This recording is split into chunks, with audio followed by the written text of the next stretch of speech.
Brené encourages you to question the source of your guilt. Is it coming from a value you hold dearly, like kindness or integrity? Or is it coming from conditioning that equates self-care with selfishness and boundaries with betrayal? She reminds us that guilt is not always a moral compass. It can be a leftover emotional reflex from years of being trained to put others first at all costs. To walk away from guilt-driven decisions is to walk toward authenticity. It means telling the truth about what you need, even if it disappoints someone else. It means choosing long-term peace over short-term approval. It means being willing to feel uncomfortable temporarily so that you can live in alignment permanently. Brené teaches that part of emotional maturity is learning to sit with guilt without letting it drive your decisions. When you start saying no, when you stop tolerating toxic behavior, when you choose your peace over pleasing others, you will feel guilt. But that guilt isn't proof that you're wrong. It's proof that you're breaking an emotional contract you never consciously agreed to. For example, you may have been conditioned to always answer the phone, show up without question, tolerate disrespect during family gatherings, or never confront someone older than you. These unwritten rules are rooted in a system that values obedience over emotional truth. And when you start saying, "This isn't okay with me anymore," you violate that system. Guilt arises not because you're doing harm, but because you're disrupting the pattern. Brené Brown offers a powerful reframe that strikes at the heart of what keeps so many people trapped in unhealthy family dynamics, the confusion between guilt and wrongdoing. She explains that guilt is a normal emotional response, especially when you begin asserting boundaries, speaking up for yourself, or stepping away from roles you've long been expected to play. But feeling guilt doesn't mean you're making the wrong choice. It simply means you're doing something different. In many families, guilt is unconsciously used as a control tool. You may hear things like, "After everything I've done for you," or "You used to be so sweet," or "Family comes first," "You've changed." These are statements designed to trigger your guilt. Because guilt is powerful. It can override your instincts, blur your clarity, and cause you to shrink back into patterns that keep everyone else comfortable while you continue to suffer in silence. She reminds us that this boundary is not an attack, it is a standard. And the people who genuinely love you, who are emotionally mature and willing to grow, will meet you there. Those who cannot respect that standard may resist, guilt trip, or lash out, not because your boundary is wrong, but because your strength confronts their avoidance. Emotional safety is the foundation for trust, growth, connection, and true belonging. Without it, love becomes performative, surface level, or even manipulative. But with it, love becomes expansive, nurturing, and restorative. Brené encourages us not only to seek emotional safety, but to offer it in return. She speaks to the quiet power of knowing that you are allowed to feel safe. Not sometimes, not when the mood is right, always. And if you find yourself repeatedly feeling anxious, drained, confused, or belittled after interactions with a family member, it's not a flaw in you. It's a signal. A signal that your emotional safety is being compromised. One of the most radical things Brené teaches is that emotional safety is not a passive hope. It's something we actively build and fiercely protect. You have the right to decide what kind of behavior is welcome in your emotional space. You have the right to say, "I will not be spoken to that way. I need a break from this dynamic, or I'm no longer available for relationships where I don't feel emotionally safe.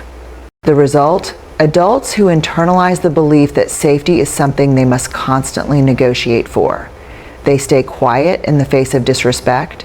They tolerate emotional manipulation. They accept guilt-tripping, dismissiveness, and verbal aggression because they've never known relationships where emotional safety was standard. And worst of all, they question themselves instead of the behavior that Brené invites us to reclaim what was always ours, the right to be emotionally safe. That means being in relationships, family included, where your thoughts, boundaries, and emotions are respected, not just tolerated. Where you can express yourself without fear of emotional punishment. Where your experiences are not minimized, mocked, or distorted to serve someone else's comfort. In her characteristically honest and grounding way, Brené Brown underscores a profound truth in this point. Emotional safety is not a luxury reserved for certain relationships. It is a fundamental human need. It is not something you have to earn, perform for, or prove you deserve, even within family. Emotional safety should be the baseline in every relationship, not a conditional benefit you receive for being good, compliant, or easy to handle. Far too many people grow up in homes where love is present but emotional safety is not, where affection is offered one day and withdrawn the next, where honesty is punished, vulnerability is ridiculed, and expressing discomfort is seen as disrespect. Brené explains that in these environments, children learn to walk on eggshells, to silence their feelings, and to prioritize other people's comfort over their own truth. And healing doesn't mean fixing everything or making everyone agree with you. It means choosing honesty over denial, presence over performance, and growth over tradition. It means deciding that your peace, your truth, and your emotional safety are worth protecting. Brené says that breaking generational patterns is legacy work. It's about choosing to hand something different down the line, something lighter, freer, and rooted in love without harm. And when you make that choice, no matter how quietly, no matter how painfully, you are not betraying your family. You are honoring your future. Brené highlights that this kind of change doesn't always look dramatic. Sometimes it's in small, quiet moments. Choosing not to yell even though you were raised with screaming. Pausing to listen instead of reacting with defensiveness. Validating your own feelings even when your family tells you you're being too sensitive. These moments seem small, but they're acts of revolution. You may not receive applause. In fact, your family might resist your growth. They might accuse you of being distant, too emotional, too soft, or too hard. That's because your change challenges their comfort. But Brené encourages you to remember, you're not doing this to punish anyone. You're doing this to live aligned with your values, to raise the bar on what is acceptable in your life, to heal. When you begin to question these patterns, you may hear things like, "That's just how your father is," or "Don't air our dirty laundry," or "We all went through it, you'll be fine." These phrases are not only dismissive, they are protective shields for pain that has gone unaddressed for generations. But Brené teaches that love does not mean enabling dysfunction. Real love is willing to be uncomfortable. Real love is willing to challenge what's been passed off as just the way things are. She often speaks about the emotional toll of being the cycle breaker in a family. It's a lonely, exhausting path, especially when you are the first to speak the truth, the first to walk away from unhealthy dynamics, or the first to stop pretending. You may feel misunderstood or even alienated. But she reminds us, being the first to break a cycle means you're building a future where your children and others in your life won't have to recover from the pain you were expected to endure. Brené Brown delivers a deeply stirring truth in this point. Breaking unhealthy generational patterns, especially within families, is not an act of rebellion or disrespect. It's an act of love, integrity, and immense courage. When you choose to disrupt behaviors that have been normalized for decades, even centuries, you are not just protecting yourself, you are planting the seeds of healing for everyone who comes after you. Many people carry a silent burden, the weight of family expectations, roles, unspoken rules, and emotional legacies passed down without ever being questioned. These can be patterns of silence, suppression, favoritism, guilt, passive aggressiveness, emotional neglect, or abuse. And often, these patterns are so deeply ingrained that they are mistaken for normal. They become the invisible script people live by, not because it's right, but because it's familiar. You are not weak for needing space. You are not dramatic for calling out dysfunction. You are not cold for choosing quiet over chaos. You are human, and you are part of a growing, brave community of people who are deciding that their mental health, emotional clarity, and self-worth matter more than tradition, fear, or appearances. Brené Brown offers not just validation, but a deep invitation. Connect, reach out, share your story, let others see you, because your vulnerability becomes a beacon for those who are silently suffering. By speaking your truth, you not only free yourself, but you also become proof to someone else that healing is possible. The moment you say, "I'm not okay with this anymore," you take your first step toward freedom. And even people are often unwilling to talk about the difficulties they face with family members because it feels taboo. There's an unspoken rule: you don't air family problems. You don't call out a toxic parent. You don't question a sibling's cruel behavior.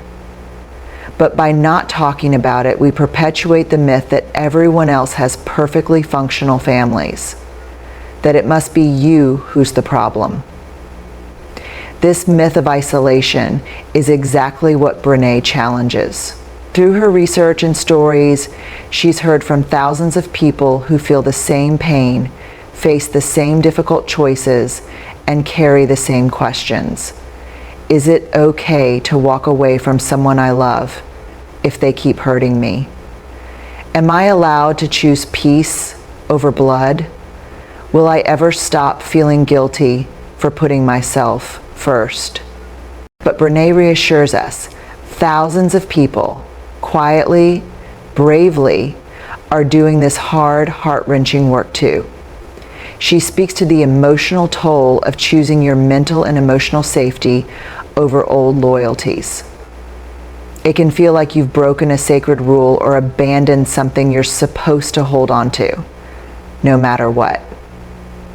But what you're actually doing is breaking a cycle, often one that has existed for generations. You are stepping away from inherited patterns of silence, dysfunction, guilt, and shame. That's not selfish.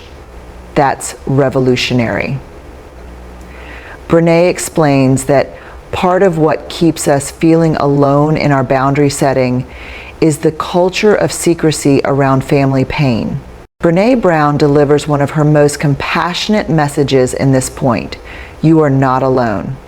Not in your pain, your struggle, or in your decision to set boundaries and prioritize your well-being, even when it means distancing yourself from family. She reminds us that while the process of choosing yourself can feel isolating, it is in fact a deeply shared human experience.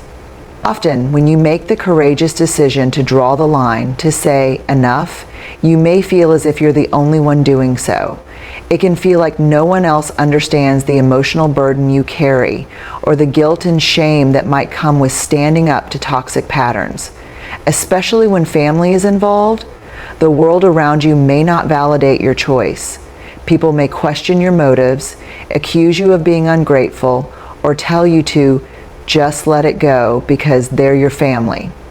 People may react with anger, defensiveness, or denial, but that doesn't mean the truth wasn't worth telling. Your job is not to manage other people's emotions. Your job is to live in alignment with your values, your needs, and your sense of what is right. This kind of honest communication isn't about being right. It's about being real. It's about choosing integrity over ease. And it's about trusting that relationships built on truth, even if they're fewer in number, are infinitely more nourishing than relationships built on unspoken pain and false harmony. When we speak truthfully, we give others the chance to meet us in that space of honesty. We invite deeper connection, not just politeness. Brené often talks about the emotional toll of swallowing our words. When we stay silent, those unspoken truths don't disappear. They manifest as resentment, anxiety, emotional exhaustion, and even physical stress. Over time, we find ourselves pulling away, not because we no longer care, but because the emotional labor of pretending is too heavy to carry. Speaking your truth, especially in a family dynamic, is hard because it breaks pattern. You may be the first person to name the dysfunction, to say what everyone knows but no one dares to say aloud. You may feel guilt, fear, or loneliness in the aftermath. But Brené assures us that telling the truth is an act of love, not just for yourself, but for the relationship.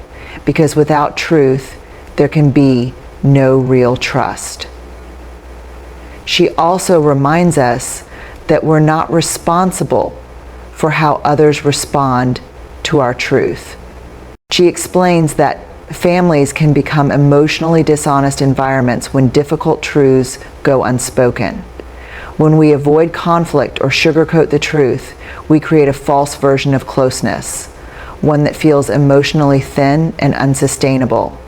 Real connection, Brené argues, is built on honesty, even when that honesty brings temporary discomfort. Speaking the truth doesn't mean being aggressive or confrontational. It means choosing clarity over resentment. It means telling someone how their behavior affected you instead of burying the pain. It means saying, "This isn't working for me," or "I need something different," even if you fear rejection, misunderstanding, or backlash. Brené Brown emphasizes that courageous communication, speaking truthfully and vulnerably, is one of the most powerful acts of emotional integrity we can practice, especially within the context of family. She challenges the idea that keeping quiet to avoid discomfort is the right thing to do, reminding us that silence, avoidance, and emotional suppression often come at a high personal cost.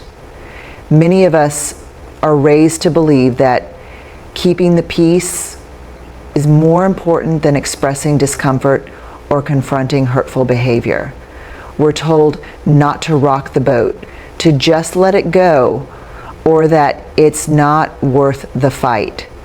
But Brené offers a different perspective. If keeping the peace requires abandoning your truth, then it's not peace, it's quiet suffering.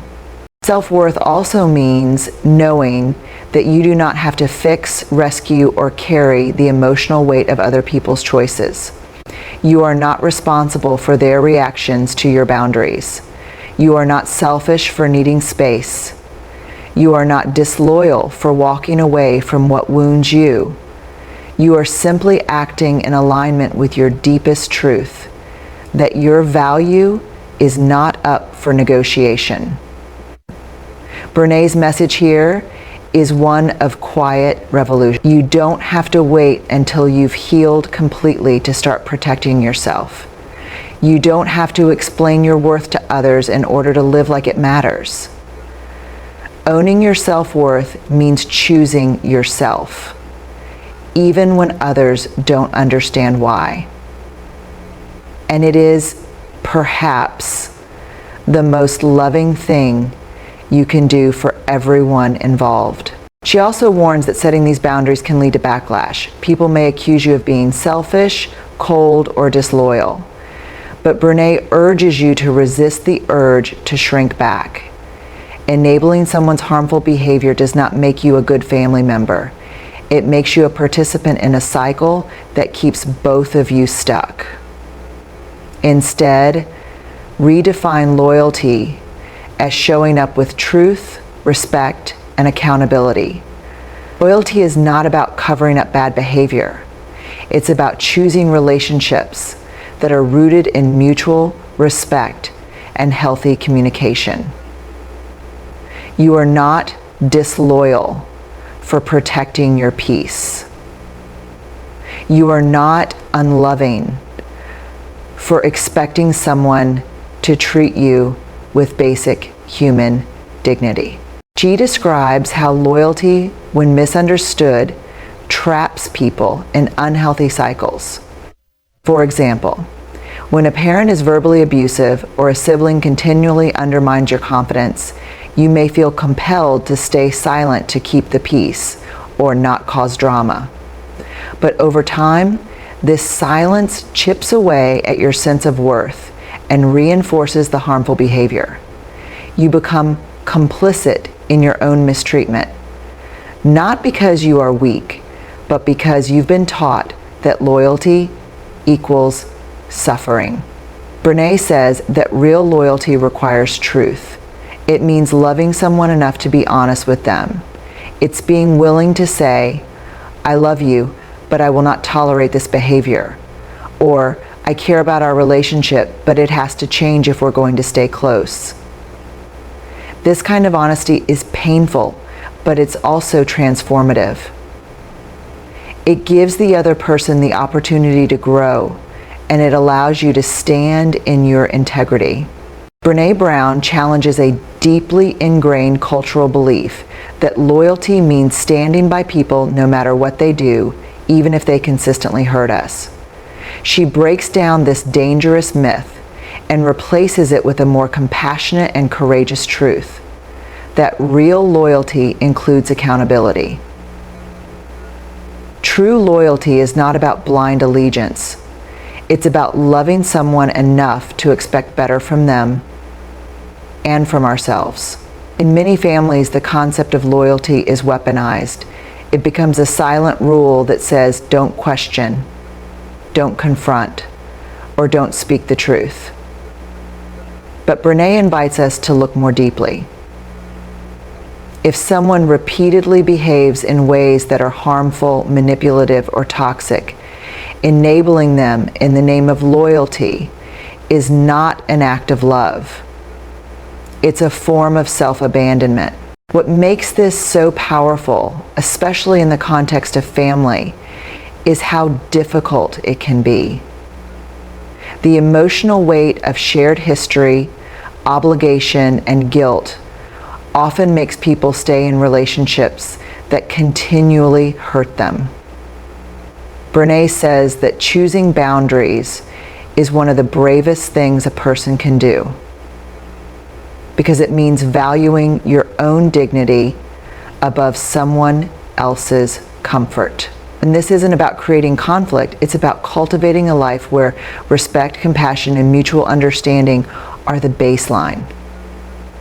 Setting boundaries, according to Brené, is not only about keeping harmful behavior out, but also about allowing in what's healthy, kind, and safe. Brown explains that people often confuse boundaries with punishment, but boundaries are not about controlling or changing someone else. They are about protecting your peace, your energy, and your well-being. It's drawing a line that says, I will not allow myself to be diminished, disrespected, or emotionally drained, even by people I care about deeply.